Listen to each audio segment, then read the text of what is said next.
Welcome back to On the Job Alumni in Action, the series where we highlight firefighters, officers, and leaders in our fire service protecting us and our communities every single day. On our rig, in our stations, and behind the chief's desk, we are here today. Joining us is Fire Chief Digna Abello, our first fire chief female for Miami Beach Fire Department and the first female fire chief for Municipal Miami-Dade. Welcome, Chief. Thank you for being here with us on the job. Thank you so much. Appreciate it. So today's interview, I wanted to get started with who is Digna Abello? First, who, before the Bugles, before the white shirts, who is Digna? How did you come about to ending up at Miami Beach? Who were you growing up? How far away did the fire service look back then as a young lady? Was this always in your plans? And, Well, interesting you say. So, born and raised here, in Miami. No one that I knew at that time. So 96 is when I went to Braddock Senior High, and no one I knew was in the fire service. More like on the police side is where, I was introduced to like the public service aspect of it. Athlete. So for me, it was just, play ball and softball, and that's all I was, focused on. But I knew that I didn't want to do the daily, mundane, 9 to 5 desk job. Yeah, and unfortunately, that didn't work out so well because that's what I'm doing right now. Well, your end goal as a fire chief, you're doing a phenomenal job. Yeah, for me, it was just, taking care of my family, my mom. My mom, I raised poor, worked at Kendall Regional Hospital. And it's just that selfless giving back. Okay. And it wasn't until I got to college that I was like, all right. Was there a defining moment, a call, a person? Like, how did firefighting come about for you back then? No, I remember, very vaguely, I remember being in the dormitory, and my goal was to become a SWAT medic. Okay. I wanted to be on the SWAT team. I wanted to be police side. And you made the right decision joining fire, huh? Yeah, I still wanted, kind of best of both worlds, as women weren't allowed in the military or at that time. So it was like, oh yeah, pie in the sky.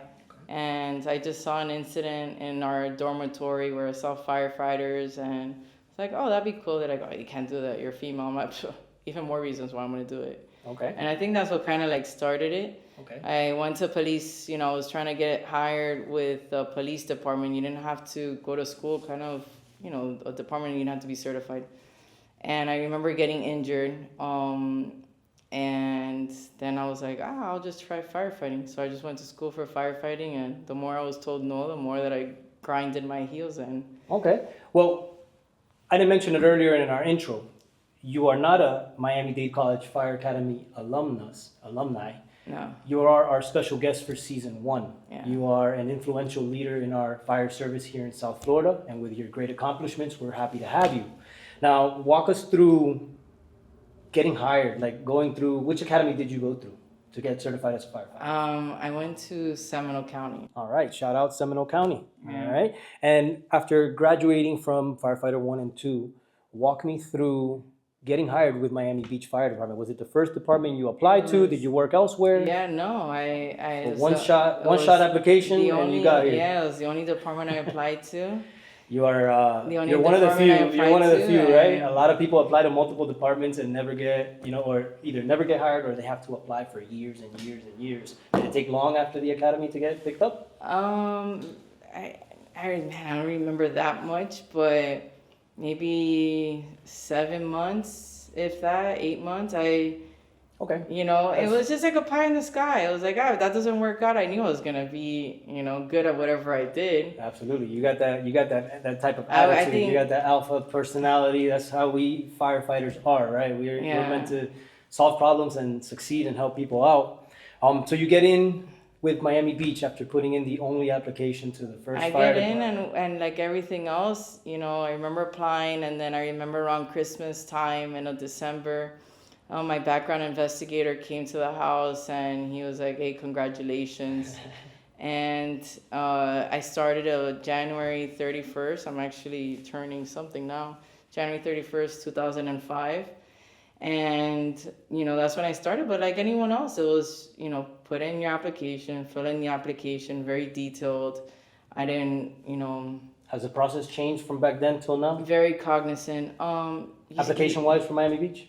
For those watching that are applying in the future, No, it's still the same. I think you guys have a tough process. everything. Just like any well, other. I think we have a tough process because we don't have the vacancies like everyone else. We're a You're a melting prestigious pot. fire department. We're a melting pot. Yeah, this is a great place to work at. I have many friends here, and they love it. What you guys We're do here 8 at Miami miles. Beach. The city's 8 miles, and we have 51 individuals that are working on a day-to-day out of 4 stations.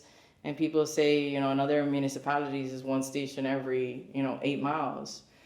But the amount of traffic too of people that you guys get here at Miami Beach with all the events. I mean, this is a destination for the world. it's a melting pot. Yeah, exactly. So let's talk about now. You've been on the job 20 years? 20, going 22? 22 years. So you spent 22 years at Miami Beach Fire, moving through the roles of firefighter to lieutenant and division chief, deputy chief, and now you're the top dog. You're up here. You're the fire chief running this department. Looking back, what were the key turning points or assignments that really shaped you as an officer here in Miami Beach? I think that, with my personality and everything like that, I just wanted to be involved. I was very intrigued by how things worked or how come that person is on that specialty team and I want to do that. And I was just very involved. I think the first pivotal moment was when I had to be the driver and I was responsible for everyone that was inside of that hose line. And I think that changed that perspective and having, that cognizant mentality to making sure that you didn't get late to call, you didn't turn the wrong way, everything was right. And I think that's where it started. The driver position has been one of my favorite positions. I'm a It is lieutenant with the best. Bugles. It truly is, but in my opinion, other than, at least from my perspective as a rescue lieutenant making decisions medically constantly every single day, the driver engineer is right next to it because they have souls on board, they have firefighters going into burning buildings, equipment to set up, precisioning. I mean, the amount of things that can go wrong in that position and you have to troubleshoot in a minute's notice is something that I enjoyed for many, many years. I was a driver for many years. So I can see where that, sparked that I want to know everything. Were you the type that you like to know every piece of equipment, how it works? I just volunteered and everything, and again, you go back to being one of the first in this city, 5-year department, the whole city. You have that pressure already as it is to try to prove yourself because of what reality is. Exactly. Men are built different, men have different strengths. So you already have that pressure, I think, as a woman to try to prove yourself. Maybe it's in my head, but I didn't want to, something that was in my control that I didn't have control over because I lacked in preparation. And I think going back to being a driver, it was that. It was, I needed to know how it worked before I can feel comfortable saying, okay, I'm ready to, That's good to know. Yeah, to be able to operate whatever piece of And I think that's where we're losing that. We're losing those traditions. We're going back to this technology and those are perishable skills. Unfortunately, they're perishable skills and people don't realize the Charleston's 9, when I was a training chief, I try to bring in, SMEs from all over. And I brought in Dr. Griffin, and he was the driver in that truck that malfunctioned. And, those men were at the end of that hose line, and that's tragedy. I say I don't expect 100%. I don't expect perfection, but I do expect that you at least give your 133% or your 125% because you're one. Exactly. Perfection is unattainable in my eyes. We can always improve on yesterday's best, correct? Yeah. So you've been in a leadership position for quite a bit of time. Let's go back a few years during COVID-19 pandemic. You helped lead a response that included vaccinating thousands of vulnerable residents here in Miami Beach. What did that season teach you about crisis leadership and taking care of community under pressure? What position were you in also during that time? Was it a deputy chief? No, I was I was doing training, division chief of training, and at that time we had an early retirement, so I moved over to the rescue division. So I was managing both. And it was difficult because, I'm bringing back the norovirus and I'm going back on, different pandemics that happened, in 1800s. There was a lot of uncertainties back then, right? Yeah. We all went through it, and luckily we got through it, and we're all doing well now. I think we adapted, and we've learned a lot through those times. And to me, it's like, listen, there's one thing you're not going to take away and replace our, firefighters or the medical field.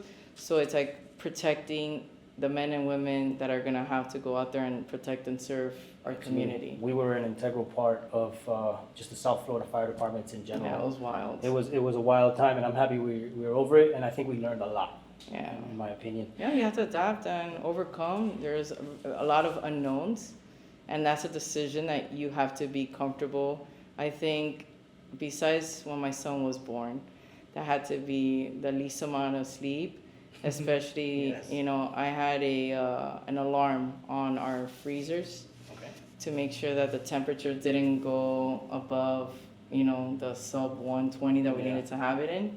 And that thing will go off, and my captain will call me, and I was like, great, I'm gonna go to jail if I lose all these vaccines. And it was horrible. It was a crazy operation and crazy times, but I think we've overcome it, like I said. Yeah. Now, Miami Beach maintains a prestigious ISO Class 1 rating, which only a small fraction of the departments here in South Florida, or actually in the nation, have. When you talk about standards and accountability with your crews, what does excellence actually look like in a day-to-day inside your department here at Miami Beach? And I think it's the work that we do is striving for that.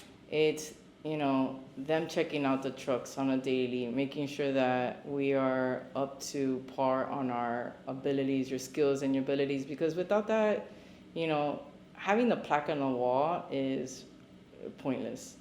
But is that we can show up and we're consistently consistent is what I like to say. With the minute details, like you said, checking out the truck, making sure that the little things get accomplished on a day-to-day basis. And it matters because, there's a lot of people don't realize you don't wear your seatbelt and they want to put the seatbelt behind them. Mm-hmm. And there's a computer in the truck and that computer's logging it. And God forbid you get, T-boned. And you fly out the window and the happens. seatbelt was on. Or they're going to pull this log and be like, well, look, you haven't taken that seatbelt off of its, thing for X amount of time. So I think that, we do hold ourselves to that, and we're very, we level up. And it's having that continuity to ensure we maintain that standard.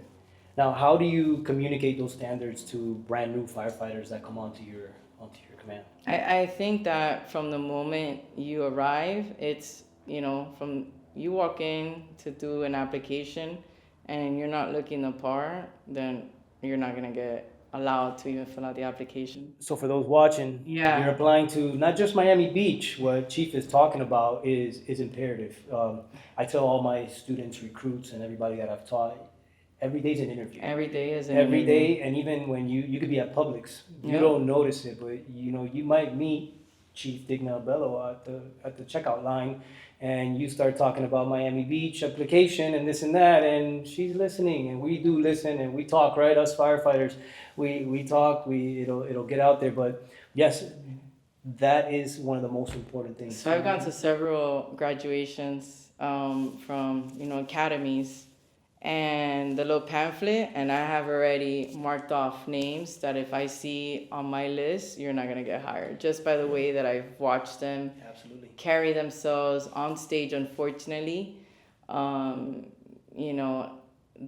rudeness, even I see it in your rawness, I think that's a reflective of who you are versus you sitting in front of you and, feeding something. But the shaved beard, the way you present yourself all day. It's good to be confident, not cocky. knowing what you can provide, knowing that you have a set of skills that you can do, but being humble enough to, present yourself. Like I said, we said it earlier. I think it was the first impression is your only and best impression, and you have what 15 to 20 seconds to make that impression. So just like your resume. Yes, exactly. Especially when you're going through thousands of resumes, Exactly. you have to make it's it stand 35 out. seconds. Exactly. So for those watching, I hope you guys are taking notes and learning from this episode. It's not coming from a rookie firefighter. It's coming from the boss, the chief of Miami Beach Fire. And I'm sure that other chiefs at other entities think exactly the same way. I was a background investigator, polygraph administrator for the department for many years before. So you analyze data a little different than most. Yeah, because that's what I did. I was hiring the our future. Yeah, exactly. So you've done all this, and then on top of that, you step into the role that no woman firefighter has held here in your department or in municipal Miami-Dade County. I want to get into that moment and what it meant to you and the people watching. So when you were sworn in as fire chief, knowing the first woman to lead the Miami Beach Fire Department and the first municipal fire chief, which is a great accomplishment, especially for you young ladies out there watching that are firefighters. You can get to wherever you set your sights on, right? There's nothing that you can't do if you have it up here. Can you replay a specific moment on that day that you maybe wake up every day and like, man, is this real? Like how did I get here? Or something special in that aspect? I think, yeah, every day, like, my wife is probably tired of, I'm like, I can't believe I'm the fire chief. Like, it's just humbling. It's humbling to see everyone support you. Some people, I had no idea who they were.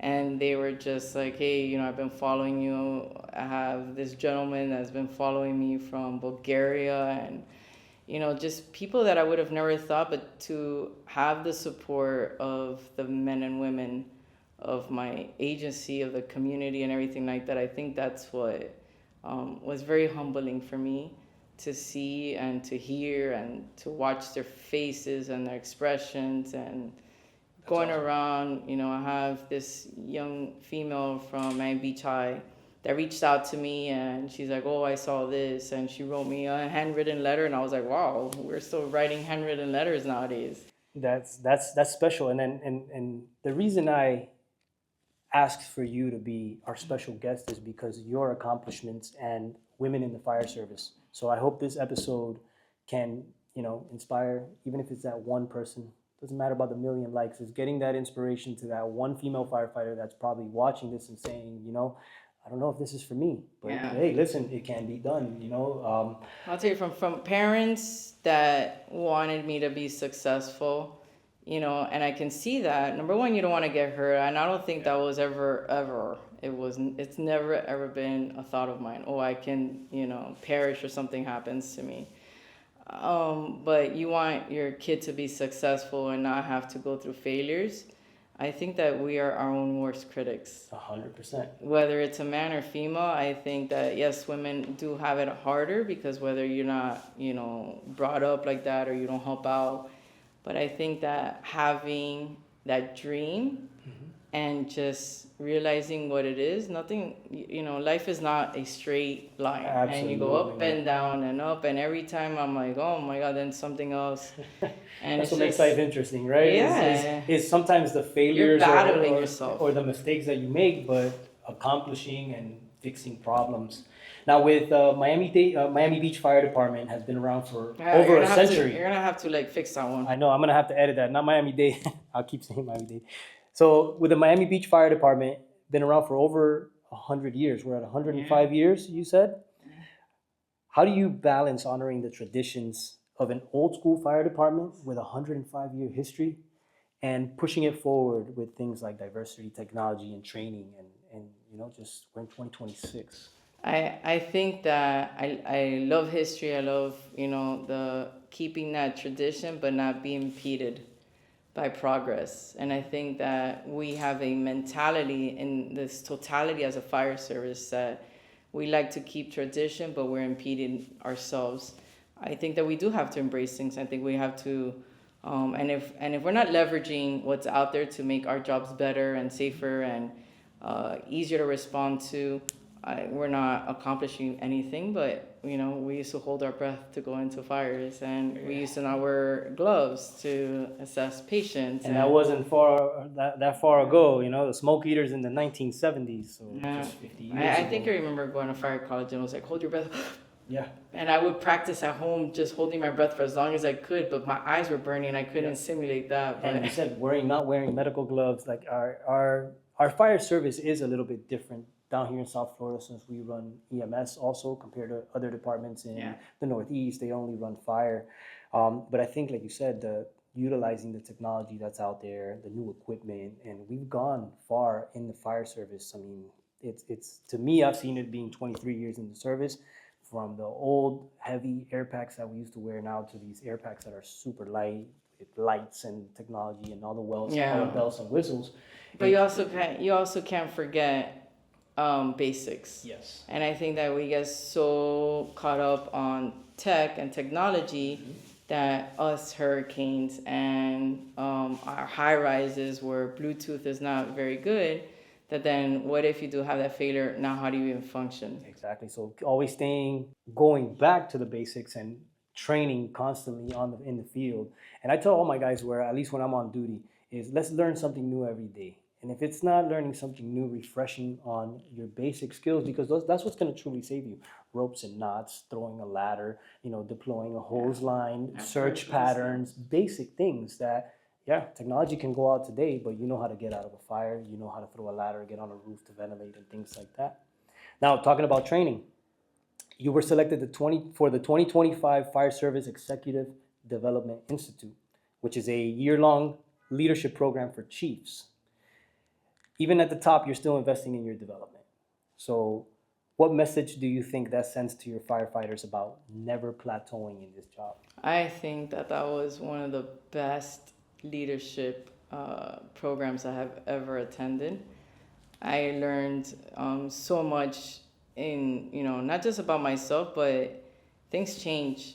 And as you move up, operations become less, and now it's political acumen and leadership acumen and how you process this and trying to get, we focus on, the bad, and we shouldn't focus on the bad. I think that you have to leverage positivity and you have to leverage people's strengths, because where my weaknesses are is your strength. Instead of focusing on improving my weakness, I can by leveraging your strengths.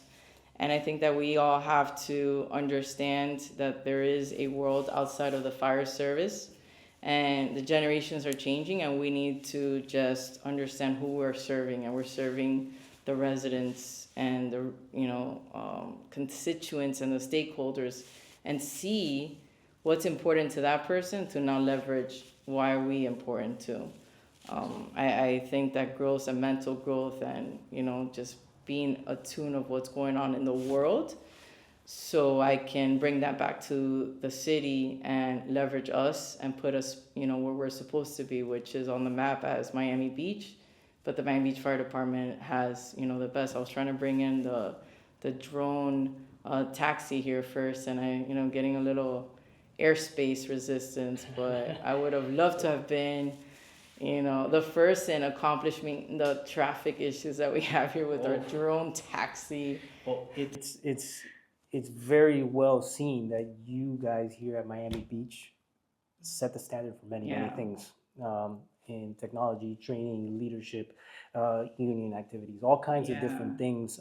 Miami Beach is on the map. You guys just got ultrasound on the field and antibiotics. You guys let that onto the Gables. We're getting all that stuff now. Listen, if we're failing trying, then that's good.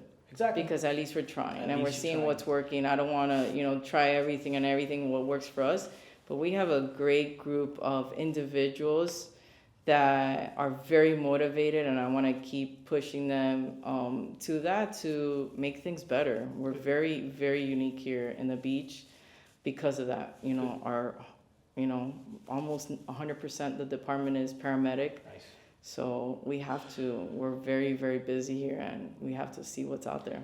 Definitely, I hear the war stories from the friends that I have here at Miami Beach that you guys are busy. I tell all my friends, hey, it's not always greener on the other side, right? So we have a lot of recruits, alumni, and future officers hopefully watching this show. I wanted to land the conversation with them in mind. So right now there's a recruit sitting in one of our classrooms at the fire academy, maybe doubting themselves, wondering if they really belong in this job, especially if they don't see many people who look like them wearing a white shirt or a gold badge. If you could speak directly to that recruit, what would you tell them? I would tell them at your lowest is when you start to really identify who you are, and don't forget why it was that you started. Why was it that, what got you to go to the school and apply and put yourself in there? Because these lows are just adversities we're going through. Temporary, right? And, yeah, it is hard. It's It's human supposed nature. to be hard. Yes. You are responsible for other people's lives. Exactly. And that's huge. To have a life depending on you is huge, and this is not a job that you don't take lightly. I think you really have to. I'm not driven by money. I think that, in this field is not something that you should be driven by money and go and find the next best department that, has more money or not. But understand that you're there to be selfless and help other people, and it's hard. We go through our ups and downs, and figure out what it is instead of focusing and comparing yourself to someone else. So never give up. If you're watching, we all face them, highs and lows, and we learn from those lows. So keep going, seek out for help if you need, but you can accomplish it. And final question, if you could give one piece of advice to a new company officer on day one, what would it be? That guy that just got that badge, or that female that just got that badge, is now a lieutenant and now is under the, has 2 or 3 firefighters under her command or his command. What kind of advice do you give your newly promoted officers? I would say that your expectations cannot be about you, because everyone has strengths and weaknesses. I think you need to go back to why was that you wanted to be a leader, and get down to the humane part of, being a leader. Exactly. And work with people, and, you're just... Well, you said it earlier, Chief. Our main goal, mine as a lieutenant, the firefighter on the back of the truck, you as a chief, we're here not for ourselves. We're here for the public and the residents that we serve. You're not going to get rich being a firefighter. You will end up well at the end of your career. Some departments have very good pensions and all that good stuff, but filthy rich, this is not the job. You're going to be filthy rich in your heart at the end of the day. I think money comes and goes because it comes with the sacrifice. Absolutely. And, you're gone for 24 hours, and sometimes I'm forcing someone to be here for 36 hours, and you're missing birthdays and Christmases. So we have to understand that it's a very dynamic and fluid environment that we're in, but that you now have a duty to make sure that those individuals, as an officer, as a firefighter, know what they're doing, because your life depends on it. And I tell people, at least at that point, be selfless. Yes. You can be selfish to make sure that person is not going to kill you. And I'll make sure that person is not going to kill the person next to them. That is where you need to be selfless and train and train and train, because they're perishable skills. Absolutely. And you're only as good as your training at the end of the day. You're as good as your weakest person. That's true. And if you don't continuously, if you get complacent and you don't go through the motions of those basic skills, if you don't use them, you lose them. So Chief, with that being in mind, thank you for taking the time to sit down with us, for being here and, letting us know what your journey has been from applying to the fire academy to sitting down as the fire chief and earning that badge. From those early days, finding the fire service, leading the most respected fire department, I think, here in South Florida. For our recruits and alumni, this is for you. So you heard it straight from Chief Digna Abello, Miami Beach Fire Department. Everyone listening, I hope you got value from this conversation. Chief, on behalf of On the Job, Thank you from Miami-Dade College Fire Academy. I know Chief Noel welcomes you and invites you to our academy at any time to, engage with and interact with our students. And once again, I'm Carlos Martinez, on the job, alumni in action. We'll train the heroes of tomorrow. Thank you, and see you on the next one. Stay true. Stay true. Thank you, Chief. Thank you. Awesome. Anytime.